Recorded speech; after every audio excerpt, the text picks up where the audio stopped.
was a creature, a being, someone who was 3 steps away from me. Whoa. And the room was filled with evil and darkness. Welcome to God's Voice Daily. These are the raw phone calls I get every single day. Real people sharing real supernatural encounters. Some of them will go on the main show, God's Voice Today, but every phone call has something worth hearing. And here is today's featured call. Enjoy. Satan came to you to kill you when you were 10 years old, but then Jesus stepped in to save you. So you got to tell me more. What happened? Sure, yeah. Look, Vlad, that was the first of a bunch of encounters, and it was the one that sort of set the course, for my supernatural life, really. Like you said, I was 10 years old. I was asleep in bed one night and had no idea about the spiritual realm or supernatural encounters. And, as a 10-year-old, I always joke, I say that I was into Nintendo and chocolate donuts, and then woke up in the middle of the night, just, as you always would. And there's a thing in the supernatural realm called revelation knowledge, where knowledge or information can suddenly just be like downloaded upon you in half a second. And it happened to me. Vlad, I woke up and there was a creature, a being, someone that was 3 steps away from me. Whoa. And the room was filled with evil and darkness. Mm. The darkness was so strong that it pushed upon me, like it had a physical presence.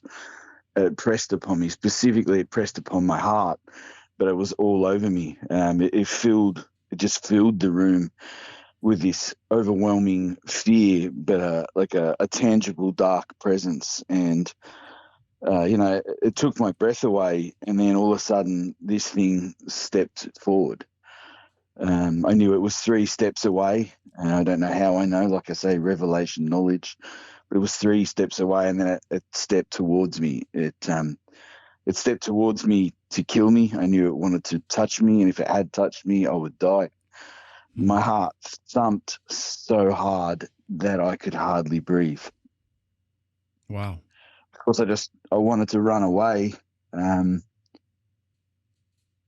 so I guess I just tried to make a plan instantly, as you do, 10 years old. And I thought I would try and move, get up and run.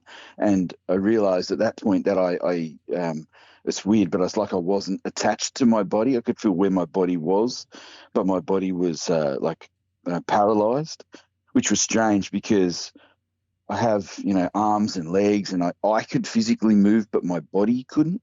And for me, that made sense at the time, but explaining it now, it sort of sounds a bit strange. But when you're in the spirit, you can be, Paul said, whether in the body or out of the body, I don't know. He was according to the third heaven. Well, I didn't know if I was in the body or out of the body, but the fear and the overwhelming presence was horrible. And then it stepped forward again. Whoa. And every time it stepped forward, that evil it doubled. It doubled and doubled. The pressure on my heart was so much that I just knew that I wasn't actually going to last long. If it steps forward again, if it touches me, I'm dead. I thought my heart was like a balloon being squeezed really tight. I was going to pop, basically, was how I felt. And I'm only 10 years old. I didn't have sort of any real understanding of what was going on, but I had this clear thought of my mother and my 2 sisters. I thought, well, how terribly sad for them. And my mum's going to come into the bedroom tomorrow morning, knowing that I haven't got up for school, and she's going to find her 10-year-old son dead in bed from a heart attack. And it's not a heart attack. It's this thing that's coming to get me. Even now, Vlad, I'm 46 now. This happened when I was 10, 36 years later, and I don't really love recounting it because it feels like I'm back there in that instant. When you said 3 feet away, that's like 3 feet too. You say 3 feet, right? Or 3 steps? 3 steps. 3 steps. It was 3 steps away. 3 steps too close. Yeah. Well, Well, how does it all end? So you're it all it's getting ends closer and closer. because, yeah, it's now just one step away. I can't move my body. It's funny because I also recognize that my body was asleep, but I was not. And in an instant, it made sense that I was a spirit. It's like I always knew that I was a spirit that lives inside my body. I and my body are separate. I sort of have understanding about the relationship between the two, but not that any of it matters because I got 2 more seconds to live, and that's it. And then all of a sudden, the exact opposite of that evil presence steps into my room in between me and it, and it was Jesus. And although Wow. I couldn't physically see him with my eyes, I could feel the glory and the love. And the second he entered the room, the darkness disappeared, the enemy disappeared. But Jesus leant forward and he touched me on the ankle 3 times. He tapped me really firmly on the ankle, and I woke up. Hey, before we get back to the episode, can I ask you for a huge favor? Can you hit that subscribe button or like the video? Any comments, any engagements help me push this video even further so more people can see it. Thank you in advance, and now let's get back to the episode. But when I say I woke up, I was actually already awake. My spirit was already awake. It was my body that woke up. I felt the body and the spirit come together again. My body sat up. I feel like my spirit already was sitting up. And I feel the two join. And I can see now with open eyes that there's nobody in my room. My bedroom door is closed. But at the same time, because I just woke up, my natural mind is thinking that I've had a nightmare and my mum and my sisters have come in. Someone touched me on the leg. Someone touched me 3 times. I'm thinking, in one sense, I've got the natural mind and the supernatural mind working together. My natural mind's saying, thank you, Mum, for waking me up. And my supernatural mind, I can see there's nobody there. But in the spirit, I can actually see there's a figure of a man standing there filled with love, leaning forward over me and looking at me. And it's Chills. saved my life. Yeah. Wow. Isn't that interesting that there's like number 3 steps, 3 taps? Yeah, actually 3 taps. I hadn't put the 2 3s together. Wow. Yeah. So that was sort of set the course for a whole load of supernatural encounters, Vlad, that I had. But just on the presence of the 2 different beings, I've had encounters with demons after that, and I know that one wasn't a demon. I didn't tell you one thing, part of the revelation knowledge I had. I knew this thing's name. I'm actually not going to say it, if that's okay, because I don't want people to be fixated on it, but as a copycat name. It didn't come, it was Satan, but it didn't come as the name Satan, which can happen. Like Jesus can come as wisdom as well. So there's more things in the spirit realm than just having one name. But I saw that this thing was a contradiction of itself too. It was filled with darkness, Vlad, like filled to the brim with a supernatural darkness, but it was also empty. It was completely empty all at once. It radiated out this confident, arrogant presence, but it was also completely isolated and alone. It was just a strange contradiction of itself. Daniel, were you a believer at 10? So later, there's plenty of scriptures that talk about generational blessings, and I've often thought whether it was the goodness of God or God's call on my life, or that I had an ancestor somewhere that loved Jesus and was born into a supernatural blessing. I think because of all 3 things, God's presence was always with me. I'd even had a younger encounter in a sandpit where God spoke through me to my mum, actually. And I don't even remember it, but my mum told me that years later. And the reason my mum told me is because God had spoken a word to me in my 20s. And when I told my mum about that, she said, yeah, you've already told me that. You told me that 15, 18 years ago when you were just a baby. You were like 3 or 4 years old in a sandpit. And, of course, that was a surprise to me. And when my mum told me that, the Spirit of God whispered to me, that was my first prophecy, the first time that God had told me something of the future. Wow. So, was I a believer? No, I was just born into God's supernatural presence. I've never been alone. He's always been there with me. Wow. But that was the first time that I had an encounter with, like, a powerful encounter with either the good side or the bad side, if you like. Did you experience anything else supernatural since then that you would love to share with us as well? Oh, yeah, there was 100, blood. Pick, for the sake of I even time, had pick one like as, one or two major ones that you of like, course, man, everybody. yeah, Because I of know it's course. super late for you. It's like 1 a.m. I don't want to hold you up too No, much. I'm okay, Vlad. Listen, your channel has been such a help to me. You know, I put my Bluetooth headset on during the day, busy working, and I get to listen to the most amazing and powerful supernatural encounters through your two channels. Oh, thank you for your kind words, Daniel. So, Appreciate it. oh, mate, if I can help anyone else just to know, you know, because it was difficult to process, Vlad. I'm 10 years old. All this stuff is difficult to process. Yeah, I can't imagine. I have a 9-year-old at home, almost 10. And I can't Yeah. imagine him experiencing something like that and try to process. Emotionally, he's still not mature at Oh, 9.5. Right now, he's 9.5. But yeah, you're 10 not years even old. close. So Yeah. how do you move forward? You have that experience at 10. And it's kind of like I had my Jesus encounter. And it's hard to move forward rejecting that was real. Like, that happened. It's always going to be in the back of your mind that God is real, Jesus is real. How do you move forward after that?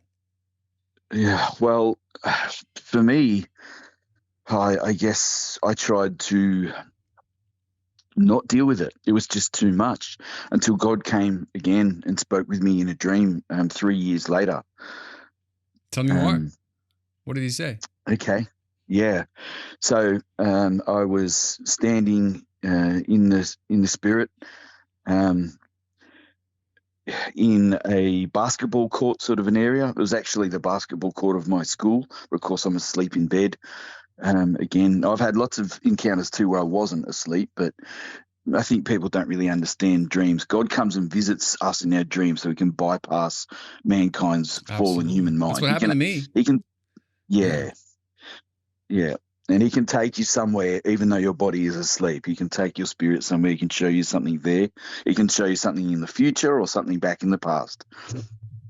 Anyway, so I'm standing in this basketball court and I'm inside the court and there's one woman outside this basketball court and she's looking through the wire and I can see how broken and lost and she's sick. But the worst of it was to see that she had no hope. And it really hurt me to see, you know, she had no hope. And I could also sense, like, I was allowed to see what she was seeing when she looked at me. And she literally was just saying, you know, I want whatever it is that he's got. God's presence was inside this basketball court area and she was outside and just the brokenness of her and the hopelessness was difficult to look at. Then all of a sudden next to her there was another person and another, and then I was surprised to see that the entire basketball court now had one person all the way around it. And I did a turned on the spot sort of thing, and I spun all the way around, and that one person went to about, I guess, 100, 150 people. And after I spun all the way around back to her, now there's 3 people deep there, and I saw all sorts of sickness. I saw Down syndrome specifically. I saw cancer in people. I saw death and I saw loss. Even now it's just hard to picture what they look like because they're hurt. And then behind her now there were 7 people and another 7 and another 7, and it went down this hill and to my surprise it went into the valley and up into a distant mountain, people coming in 7 by 7s. And then the Spirit of God cried out to me. Sorry. And he cried out to me and he said, set my people free. Set my people free. Set my people free. 3 times, like you said, actually. Wow. And I woke up. And when I woke up, God's Spirit and presence was in the room with me, like full in the room with me. I could feel his tangible presence moving in the room, moving through me, coursing over me, like time and time again.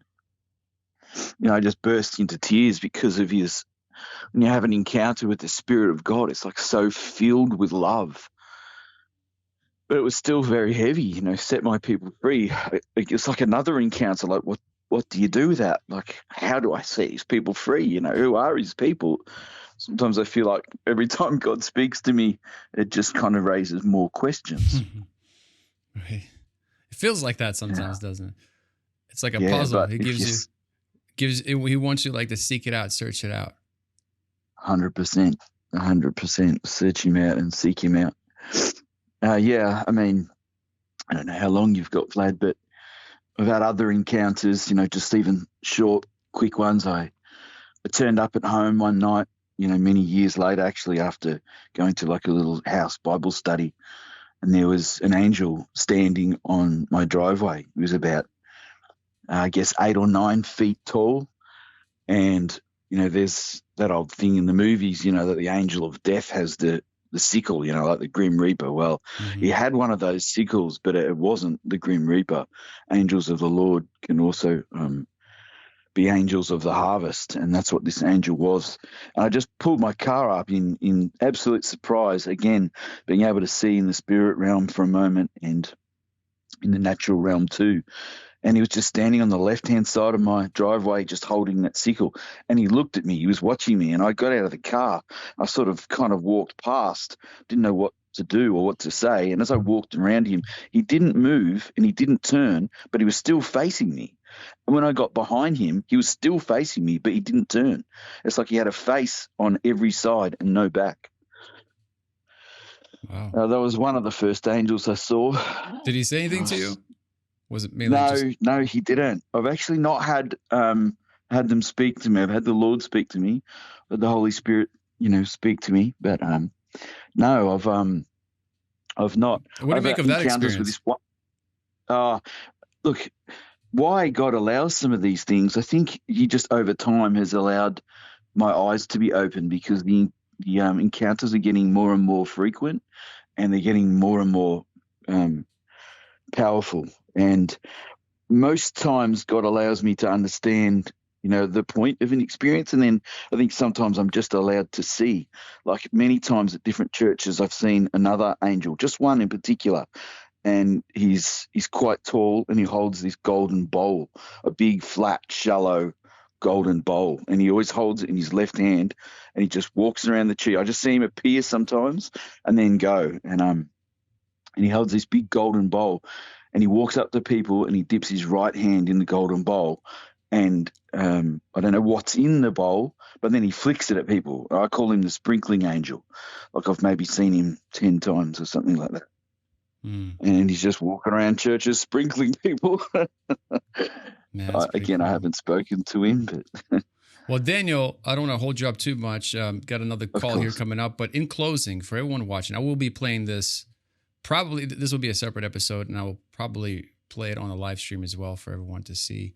But for everyone watching, people that are not walking with the Lord, or people maybe those that are not experiencing the supernatural, is there anything that we can do, that one step, that one thing, practical thing that we can do every single day that will help us get closer to the Lord, maybe tap into the supernatural, see the supernatural, any wisdom?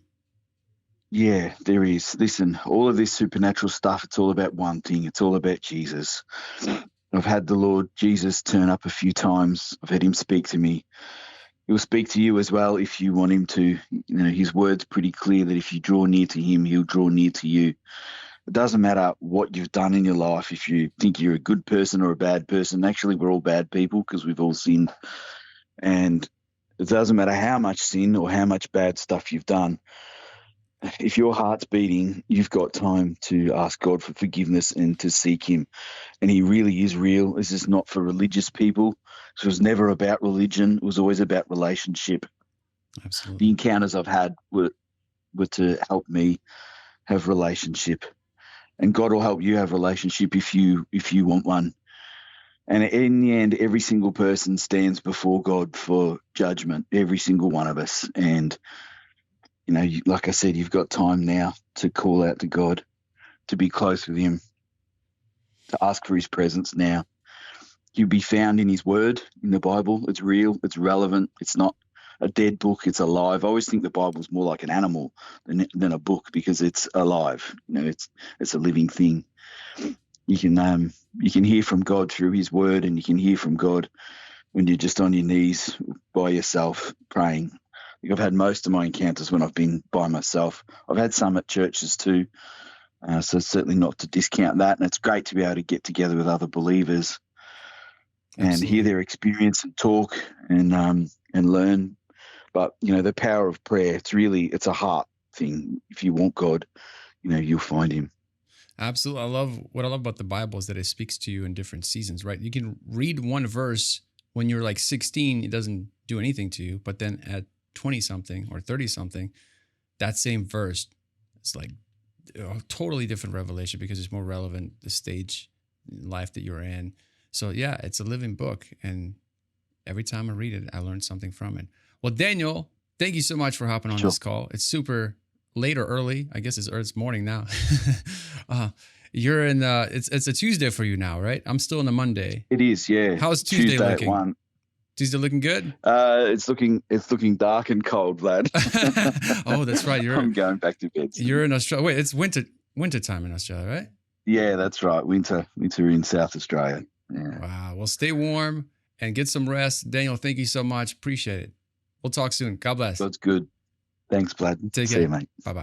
Hey, thank you so much for watching. Before you go, I have another powerful supernatural encounter for you that you cannot miss. It should be on the screen right now. And don't forget, this is a daily podcast. Every single day, I publish a brand new episode, a brand new testimony. So subscribe to the channel, and I'll see you in the next video.